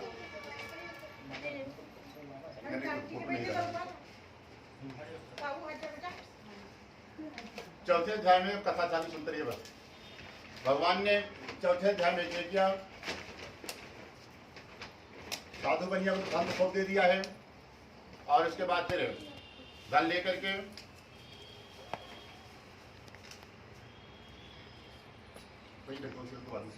कथा सुनिए। भगवान ने कहा सेठ जी को धन दे दिया है और सेठ जी अपने किया पूजा पाठ करके और नाम आगे चलाने ही जा रहे थे। भगवान की इच्छा हुई कि जिसके पास बहुत ज्यादा धन होता है या किसी को फ्री का धन मिल जाता है तो उसके दिमाग में क्या चलता है, भगवान की इच्छा हुई जानकारी करने की। सिर्फ खाली कथा सुनिए।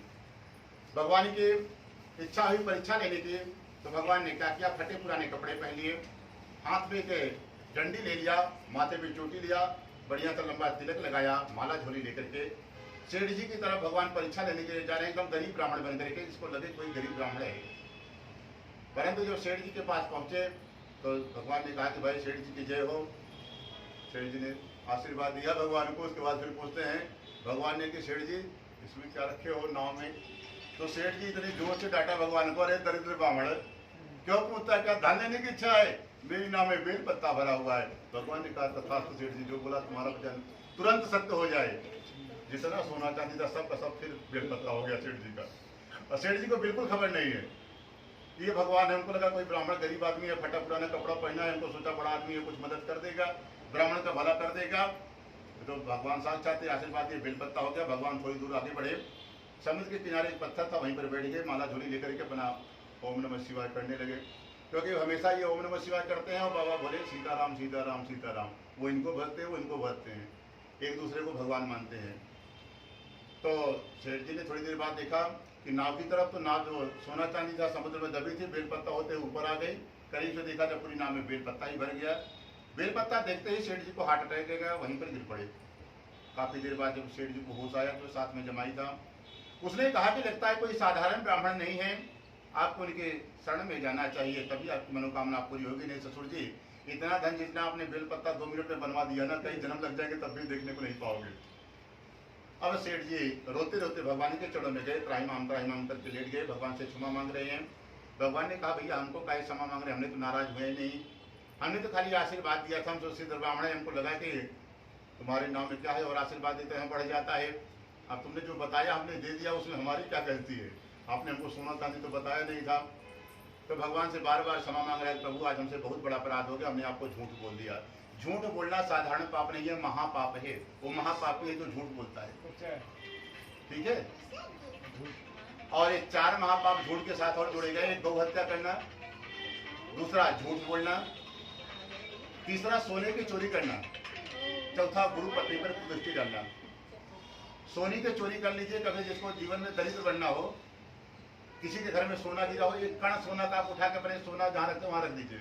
आप जितना पहने हैं सोना वो भी आपका सब चला जाएगा। आप ट्राई करके देख लेना कभी, जिसको लगना हो कि क्या होता है। इसलिए कहीं सड़क पर पड़ा भी है तो गलती से वो सोना ला करके घर में नहीं रखना, नहीं जितना सोना आपके घर में है सब चला जाएगा। साल 2 साल में ही ऐसी सिचुएशन, ऐसी बीमारी, कुछ ऐसा चक्कर चलेगा, सारा सोना आपका घर से निकल के चला जाएगा। सोने के चोरी से बचना है, झूठ बोलने से बचना है और गौ हत्या करना, ये सब 4 महापाप हैं। भगवान ने बताया इसको करने से हम भी नहीं माफ करते हैं। तूने झूठ बोला जादू भोग। भगवान से बार बार क्षमा मांगा कि आज के बाद हम नहीं करेंगे, प्रभु मेरी रक्षा करें। तो भगवान ने कहा कि चल आज तो हमको तुम गरीब ब्राह्मण समझ करके झूठ बोल दिया कि नहीं है, परंतु संसार के 90% लोगों का यही हाल है। आपका सगा भाई हो या सगा दोस्त हो, आप लोग हमेशा साथ में रहते हो, अचानक से उसकी नौकरी छूट जाए, 2-4 साल उसकी नौकरी नहीं मिले और खाने की तंगी आ जाए, वो आपके घर में आएगा तो आप पहले रोना चालू कर देंगे कि हम तुमसे ज्यादा परेशान है, कहीं उसको देना नहीं पड़ेगा। ये संसार वालों का नियम है। तो भगवान ने समझाया कि तुमको देना है कि नहीं देना है, परंतु उसके चक्कर में झूठ बोल करके अब रोना मत चालू कर देना। देना नहीं देना तुम्हारी मर्जी है। उसके चक्कर में झूठ बोल करके पाप मत इकट्ठा करो। एक बार झूठ बोल दिए, गौ हत्या कर दिए, उतना पाप लग जाता है आपके जीवन में। इसलिए झूठ मत बोलना, तभी हम आपकी क्षमा करेंगे। भगवान के सामने वचन दिया कि आज के बाद हम झूठ नहीं बोलेंगे। हमारे सामने कोई साधु ब्राह्मण या गरीब आदमी आ जाएगा तो बिना दान दिए आगे हम नहीं बढ़ेंगे। हमारे घर में आया तो बिना उसको अच्छा से खिलाए पिलाएंगे, दान करेंगे, तभी आज से विदा करेंगे। भगवान ने आशीर्वाद दिया, सारा बेल पत्ता नष्ट हुआ, सोना चांदी हो गया। सेठ जी भगवान का वहाँ पूजन करके अपने घर के लिए जा रहे हैं। अपने नगर के पास पहुंच गए तो जो नाव चला रहा था, सेठ जी 10-15 साल बाद घर जा रहे थे। सोचा पहले खबर दे दें, नहीं अचानक से देखें तो कहीं सेठानी जी को भी हार्ट अटैक ना आ जाएगा, अचानक से देख लें। हाँ गया 20 साल बाद। तो पहले एक नौकर को भेजा जो नाव चला करके आया था, जाकर के संदेशा दिया कि सेठ जी नगर के पास आ गए हैं। आज बड़े सौभाग्य के बाद फिर माँ बेटी भगवान का ऐसे पूजन कर रही थी, उनको समाचार मिला। भगवान से यही प्रार्थना करते हैं, भगवान मेरे पति जमाई को वापस भेज दो, हमारे अपराध को क्षमा कर दें। उसी बीच में नौका वाला आया, बताया कि सेठ जी अपने जमाई के साथ नगर के पास आ गए हैं। तो सेठानी जी ने क्या किया, जैसे पूजन आधा हुआ था पूजा से ही खड़ी हो गई। बोले कि हे बेटी, बाकी का जो पूजा बचा तू कर लेना, और अब हम जा रहे हैं अपने पति के दर्शन करने के लिए। हम इसीलिए भगवान का पूजन कर ही रहे थे कि हमारे पति वापस आ गए हैं। और तू भी बोल पंडित जी को बोलो जल्दी जल्दी 2 मिनट में पूजा करा दें, तू भी आ जा जल्दी, तुम्हारा भी पति आ गया है। माता बीच में ही चली गई, बेटी ने भी जल्दी जल्दी पूजन करवा लिया। तो पंडित जी बोल रहे हैं जाना है तो कोई बात नहीं, परंतु चरणामृत प्रसाद तो लेके जा। पंडित जी को बोले चुप कर दे रहो पंडित जी, अभी हमारा पति आएगा तो हम दोनों साथ में प्रसाद खाएंगे, अभी तब तक थोड़ी देर आप बैठो, हम जा रहे हैं लेके आते हैं। बेटी भी बिना प्रसाद लिए पति के दर्शन के लिए चली गई समुद्र के किनारे। तो क्या देखा, समुद्र में एक लहर आती है, साधु बनिया नाव उतरा था, नाव से बाहर निकला था कि नाव और उनका जमाई समुद्र के अंदर चला गया। उसकी बेटी को मालूम हुआ, जोर जोर से चिल्लाने लगी। आज साधु बनिया भी बड़ा दुखी हुआ। इसलिए भगवान के प्रसाद को कहीं छोड़ के नहीं जाना चाहिए, लेकर के जाइए, नहीं कुछ न कुछ संकट परेशानी जीवन में आ जाता है। प्रसाद को छोड़ा, वहां पहुंची, पति समुद्र के अंदर चला गया। आज साधु बनिया बड़ा दुखी हुआ कि हमारी बेटी बहुत रो रही है, आज इतने दिन बाद पूरा परिवार मिलने वाले थे, आज फिर कौन सा हादसा हो गया। जो रास्ते में भगवान ने मिले थे थोड़ी देर पहले, उनसे भगवान से सूर्य नारायण को हाथ जोड़ करके प्रार्थना करता है कि भगवान हमारा मार्गदर्शन करें, कौन सा अपराध फिर से हमसे हो गया। तो भगवान थोड़ी देर बाद कृपा किए, सूर्य नारायण ने आकाशवाणी वहां से ऊपर से कहते हैं कि हे साधु, तुझसे कुछ भी अपराध नहीं हुआ है, तुम्हारी बेटी और पत्नी आज घर पर पूजन रखा था, इन लोगों ने पूजन तो किया है परंतु प्रसाद का आज अपमान कर दिया, इन लोगों ने प्रसाद छोड़ करके आई है यहाँ पर, इसलिए तुम्हारा जमाई जल में डूब गया। अब ये काम करो, पूरा परिवार घर जाओ, भगवान से क्षमा मांगो जो जहाँ पर पूजन किए हो, पंडित जी से प्रसाद चढ़ा में लेकर के वापस आओ, तो आपका नाव भी मिल जाएगा, जमाई भी मिल जाएगा। पूरा परिवार घर पहुंचा, भगवान से क्षमा मांगी, प्रसाद खाया, वापस आए हैं। तो एक ऐसी लहर आती है जिसमें साधु बनिया का नाव, जमाई मिल गया, फिर पूरा परिवार भगवान को वहाँ पर पूजन किया है। उसके बाद सब लोग अपने घर पर आते हैं, सुख शांति से रहने देते हैं। बोलो सत्यनारायण भगवान की जय। ओम श्रीमन्नारायण नारायण नारायण भजमन नारायण नारायण नारायण विष्णु नारायण नारायण नारायण राम नारायण नारायण नारायण कृष्ण नारायण नारायण नारायण भक्ति नारायण नारायण नारायण मुक्ति नारायण नारायण नारायण भजमन नारायण नारायण नारायण। सत्यनारायण भगवान की जय। अथ पंचमोध्याय। मात्र खाली 2 से 3 मिनट का है, अभी तक बीच में सुने कि नहीं सुने, लास्ट का पूरा सुनने से पूरा पुण्य मिल जाता है, इसलिए 2-3 मिनट सावधानी से सुन लीजिएगा। और 5वें अध्याय में एक तुंगध्वज नाम का राजा है, राजा बड़ा ही धर्मात्मा है। एक दिन की बात है कि राजा के मन में विचार आया कि चलो आज हम जंगल में शिकार करने के लिए जाते हैं। राजा शिकार करने के लिए गया और थोड़ी देर बाद दोपहर का समय हुआ। राजा सोचा विश्राम कर लें, परंतु चारों तरफ जंगली जानवर घूम रहे थे। काफी देर घूमते घूमते जंगल में एक बट वृक्ष दिखाई पड़ा है। वहां पर देखा कि काफी गाय चराने वाले ग्वाल बाल लोग वहां पर बैठ करके विश्राम कर रहे हैं। राजा उस पेड़ के नीचे जाता है, वो भी विश्राम करने लगा। फिर थोड़ी देर बाद देखा है कि राजा कोई ग्वाल बाल जो है गाय चराने वाले बच्चे लोग कोई पूजा कर रहे हैं। तो भगवान विष्णु की मूर्ति दिखाई पड़ी, कलश रखे थे, कोई फल फूल प्रसाद रख करके बच्चे लोग सब आपस में पूजा खेल रहे थे। आजकल के बच्चे तो पूजा पार्टी करते नहीं है, पूजा पार्टी करते हैं। पहले के बच्चे हैं पूजा पार्टी करते थे, और खेलना भी है तो पूजा करके खेलते थे। संस्कार कुछ दूसरा था सती द्वापर में, अब तो कलयुग के बच्चे नहीं करने वाले हैं। तो राजा देखा कि बच्चे लोग कोई पूजा कर रहे हैं। राजा भगवान की मूर्ति देख करके भगवान को प्रणाम भी नहीं किया। ये तो जो ज्यादा पढ़ लिख लेते हैं ना, उनके अंदर दिमाग में अलग टाइप का कुछ भर जाता है दिमाग में कि हम ज्यादा ज्ञानी हो गए हैं। ज्यादा पढ़ लेना मतलब ज्यादा ज्ञानी हो जाना। और जो नहीं पढ़े जिसके पास ज्यादा धन हो जाए ना, उनके फिर दिमाग खराब हो जाता है। तो भगवान को देख रहा है राजा, परंतु भगवान को प्रणाम नहीं करा। उसको लगा कि गाय चराने वालों को लोग गंवार समझता है कि छोटे लोग हैं। अगर वही कुत्ता बिल्ली लेकर के बैठा होता तो राजा चला जाता कि नहीं ये बड़े आदमी है कुत्ता वाले। गाय चराने वालों को पास नहीं गया, न ही उनको भगवान को प्रणाम किया। थोड़ी देर बाद बालकों ने पूजन प्रणाम पूर्ण किया है। तो बालकों ने सोचा कि राजा भगवान का ही स्वरूप होता है, कोई बात नहीं है, राजा है, हमारे पास आया कि नहीं आया, चलो हम इसको प्रसाद देते हैं, फिर बाद में हम लोग खाएंगे। एक छोटा सा बालक भगवान को प्रसाद को लेकर के राजा को देने के लिए चरणा में प्रसाद गया। तो राजा इतनी देर से डांट करके भगाया, तुम्हारी हिम्मत कैसे, तुम लोग छोटी जाते हो, हमको प्रसाद देने की कैसे हिम्मत पड़ी। राजा बालक को डांटा, बालक होता हुआ वही प्रसाद भगवान के चरणों में रख दिया कि आज ऐसी दुर्दशा तुमने हमारी कराई, आज तक हमारे माँ बाप ने भी हमको नहीं डांटा था। प्रसाद रख करके वो छोटा सा बालक भगवान के सामने रोने लगा। भगवान बड़े दुखी हुए। भगवान छोटे सा बालक अगर भगवान का भगत हो तो भगवान साक्षात मिलते हैं, उससे बात करते हैं। जितना छोटा भगत होगा उतना जल्दी भगवान प्रसन्न हो जाते हैं। उसको रोते हुए देख करके भगवान खुद रोने लगे। भगवान जब रोए तो उनकी आंख से आंसू आया, आंसू से अग्निदेव प्रकट हो गए। भगवान ने कहा कि अग्निदेव एक काम करो, आज हमारे परम भक्त छोटे से बालक का ये राजा अपमान कर दिया है, क्योंकि इसको हमने थोड़ा सा धन दिया है, बहुत ज्यादा धन नहीं दिया है, थोड़ा सा धन, एक राज्य का खाली राजा इसको बनाया है।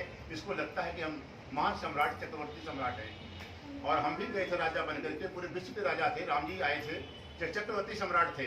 राम खाली भारत के राजा नहीं थे, पूरे विश्व के राजा थे। और उन्होंने सेवरी जैसे जूठा बेर खाया था, सेवरी के सबसे छोटी जाति का। बोले हमने तो सेवरी जैसे का जूठा बेर खाया, ये तो जूठा भी नहीं खिला रहा था, पूजन का प्रसाद खिला रहा था। और इसके दिमाग में थोड़ा सा धन होने से बहुत बड़ा आदमी अपने को समझ रहा है। एक काम करो, अपनी देव जाइए, इसके घर में जितने भी प्राणी है सबको जला करके समाप्त कर दो। न इसका घर रहे, न पत्नी रहे, न बेटा रहे, न कोई माता पिता, सब समाप्त कर दो। अग्निदेव पहुंचते हैं, क्षण भर में पूरे नगर को जला करके समाप्त कर दिया। राजा थोड़ी देर बाद अपने नगर पहुंचता है तो देखता है थोड़ी देर पहले भी यहीं से गए थे, हमारी पत्नी कहाँ चली गई, बच्चे कहाँ चले गए, माँ बाप नौकर चाकर सब जल करके राख हो गए, और सब ठंडा भी हो गया कि जैसे पहले से ऐसे था। तब राजा वापस आया तो देखा कि ये भगवान ही कह सकते हैं, क्योंकि आग लगी होती तो कहीं तो धुआं निकलता होता। ये सब पूरा ठंडा पड़ा है, ये भगवान ने ही किया है पूरा। फिर राजा जंगल की तरफ भाग करके गया, जहाँ बालक लोग पूजन किए थे, सबके पैर पकड़ करके क्षमा मांगी है, भगवान से क्षमा मांगी, प्रसाद मांग करके खाया, वापस आया तो भगवान को दया गई, चलो राजा है, हमारे भक्तों से क्षमा मांग लिया है, इसको क्षमा कर देते हैं। पहुंचने के पहले विश्वकर्मा भगवान को भेज करके जैसे था पूरे राज का निर्माण करवा दिया। राजा पहुंचा, भगवान का पूजन किया और सुख शांति से नगर में रहने लगा। जो भी मनुष्य इस परम दुर्लभ व्रत को करता है, भगवान की कृपा से उसके जीवन में कभी धन और धान्य की कमी नहीं होती है। अगर एक बार भी नियम पूर्वक कर लिया है तो ना खाने की कमी उसके जीवन में आएगा, ना किसी पैसे की कमी जीवन में पड़ेगी। निर्धन होता है तो धनवान हो जाता है, जो किसी प्रकार के बंधन में फंसा होता है बंधन मुक्त हो जाता है, निर्भय हो जाता है। और जिनके परिवार में संतानें नहीं होती हैं, संतान होना चालू हो जाती है। और इस तरह सब प्रकार के मनोज पूर्ण करके वो मनुष्य परम धाम वैकुंठ को ही जाता है, कभी नरक की यातना उसको नहीं होनी पड़ती है। ये कथा की महिमा है। तो कहते हैं प्रभु छोटे रूप में हमको बताएं कि जिन्होंने पहले जन्म में कथा की उनके दूसरे जन्म की कथा सुनाएं। तो कहते हैं जो सतानंद ब्राह्मण था वही दूसरे जन्म में सुदामा जी बने हैं। भगवान कृष्ण की परम भक्ति करके वो ब्राह्मण देवता अंत में परम धाम वैकुंठ हो जाते हैं। जो एक राजा संतान पाने के लिए नदी के किनारे पूजन किया था, वही दूसरे जन्म में राजा दशरथ बनते हैं और वो भी रंगनाथ भगवान का पूजन करके परम धाम वैकुंठ हो जाते हैं। कहते हैं वो लकड़हारा कौन बना था? कहते हैं वो दूसरे जन्म में 7 राज बने हैं, भगवान राम के चरणों को धुल करके वो भी परम धाम में कुंठ हो जाते हैं। कहते हैं ग्वाल बाल कौन बना है? कहते हैं वही भगवान कृष्ण के बाल से था, सभी ग्वाल बाल बने थे और भी परम भक्ति करके परम धाम को जाते हैं। कहते हैं जो राजा प्रसाद का अपमान कर दिया वो कौन बना है? कहते हैं वही दूसरे जन्म में स्वयंभू मनु होते हैं। बहुत से भक्तों को भगवान की भक्ति में लगा करके वो भी परम धाम को जाते हैं। और कहते हैं प्रभु सब तो ठीक है, साधु बनिया का क्या हुआ? कहते हैं साधु बनिया जब से भगवान का दर्शन कर लिया था उसी दिन से वह गरीबी छोड़ दिया था, कंजूसी छोड़ दिया था। कोई भी साधु ब्राह्मण आए बिना दक्षिणा के प्रणाम नहीं करता था, दक्षिणा देना कभी मैंने सुना है। घर में आ जाए तो खिला पिला करके खूब दान करना था। और घर में पूजा पाठ जितने भी मुक्ति का उपाय होता है, राम कथा, भागवत कथा, सत्यनारायण कथा और देवी भागवत, रूपचंडी, सचंडी, जितने भी उपाय की मुक्ति थे सब कर लिया था। और इतना दान पुण्य कर लिया कि अगले जन्म में वो जब प्राण त्यागा तो राजा बना। कर्म का ही फल भगवान देते हैं, आप चाहे भिखारी बन जाए चाहे राजा बन जाए। आपने किसी को दान दिया है, कोई मंदिर बनवाए हैं, कोई धर्मशाला बनवाए हैं, किसी के गरीब के बेटी का विवाह कराए हैं, तभी अगले जन्म में आप कोई बड़ा पद पाएंगे। जो धन दिए हैं खाली अब खा रहे हैं और कोई मतलब नहीं है किसी से, तो धन की 3 गति, दान भोग नाश। भगवान ने उत्तम गति दान की बताई है। दान किए हो तो आपके बच्चे परिवार में जितने भी होंगे सब बड़ी बड़ी पोस्ट पे जाएंगे, पढ़े लिखे होंगे। दान पुण्य नहीं कर रहे हो, धन में रखते हो तो ऐसे मंद मंद बुद्धि के बच्चे पैदा होंगे कि आप कितना भी पढ़ लो विकास नहीं होने वाला। तो इसलिए धर्म से ही आगे आपका परिवार बढ़ना है, सब कुछ बढ़ना है। इसलिए धर्म के साथ करना। तो साधु बनिया इतना धर्म कर लिया था, अगले जन्म में वो राजा बना। राजा कहाँ? मगध का नाम सुने होंगे, मगध का राजा बना है, उसका नाम मोरध्वज बना। मोरध्वज राजा। भगवान ने साधु बनिया को दूसरे जन्म में राजा बनाया, क्योंकि पहले जन्म में इतना पूजा पाठ, दान यज्ञ, मंदिर गौशाला बना दिया है, उसका भगवान कर्म का ही फल देते हैं। इतना अच्छे कर्म कर दिया कि राजा बनाओ। भगवान कृष्ण अवतार में आए थे। एक दिन भगवान की इच्छा हुई कि पूर्व जन्म में तो महाकंजूस था, हमसे मिला था, हमने आशीर्वाद दिया था। तब से ये कहा कि आज तक उसके बाद से कोई भी ब्राह्मण साधु आ जाएगा तो कभी खाली हाथ नहीं जाने देंगे, वो चीज़ हमारे पास है तो जरूर दान करेंगे।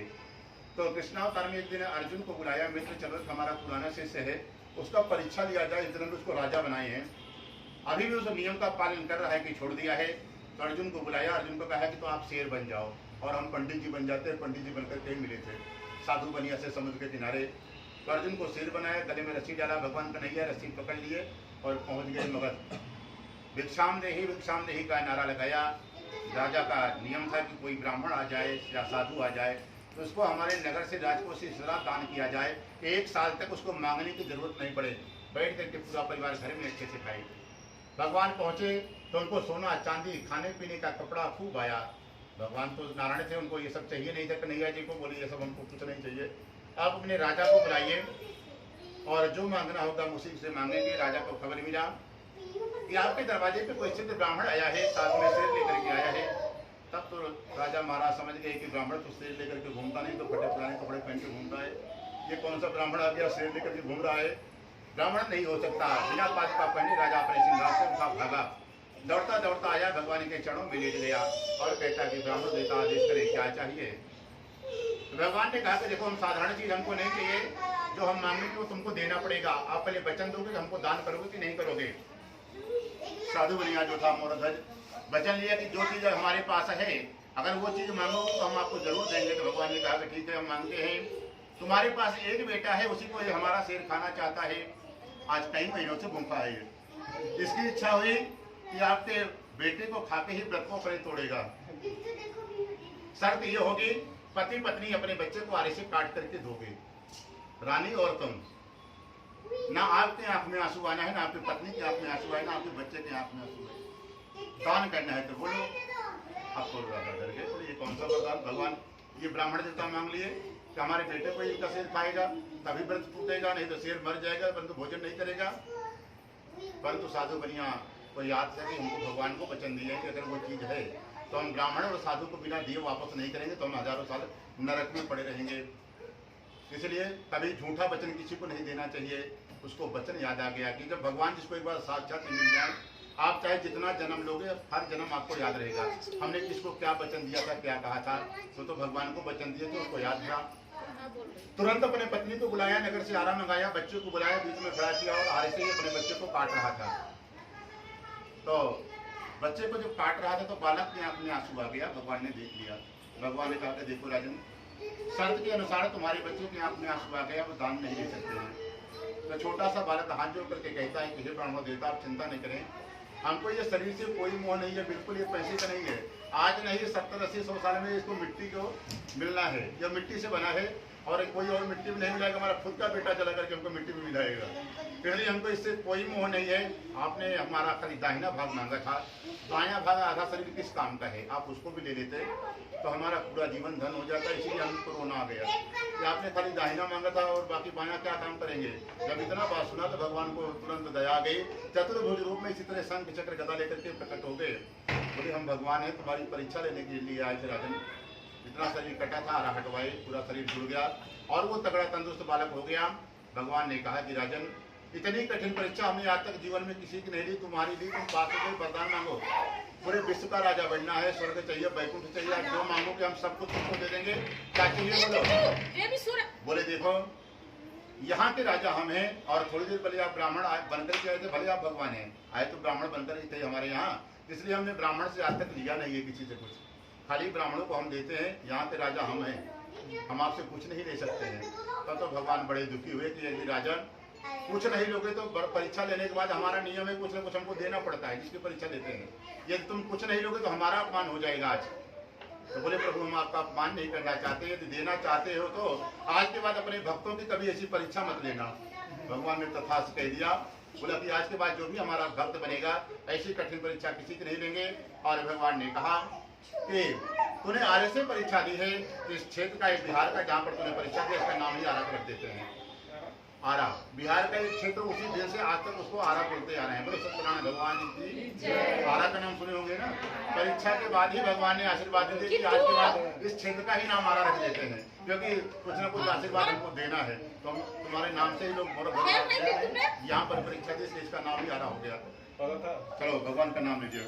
ओम श्रीमन नारायण नारायण नारायण माता नारायण पिता नारायण माता नारायण पिता नारायण गुरु नारायण नारायण नारायण भजमन नारायण नारायण नारायण ब्रह्मा नारायण विष्णु नारायण ब्रह्मा नारायण विष्णु नारायण शिवजी नारायण नारायण नारायण भजमन नारायण नारायण नारायण सूर्य नारायण चंद्र नारायण सूर्य नारायण चंद्र नारायण तारे नारायण नारायण नारायण भजमन नारायण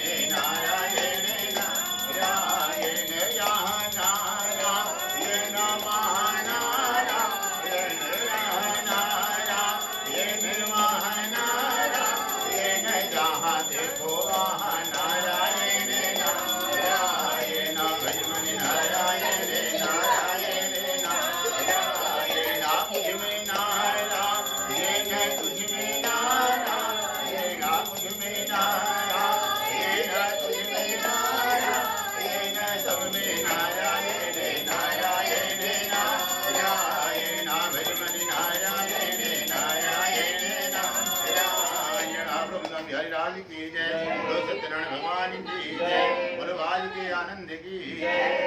फूल चढ़ा दिए अपने सामने थोड़ा सा चली रहिए और जब जो नीचे गिरा मस्तक में लगाना है, जरा खड़े हो जाइए, 5 मिनट देख लीजिए।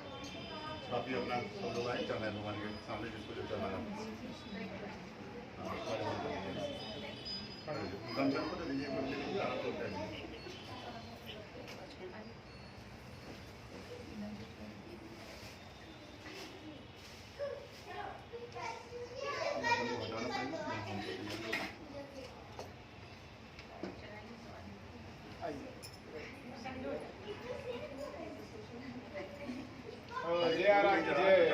चढ़ा सकते हैं, धन वाले धन चढ़ाए, वाले फूल चढ़ाए, जिनके पास कुछ नहीं है, कुछ नहीं चढ़ाए। साधु बनिए, नहीं बने कृपया दान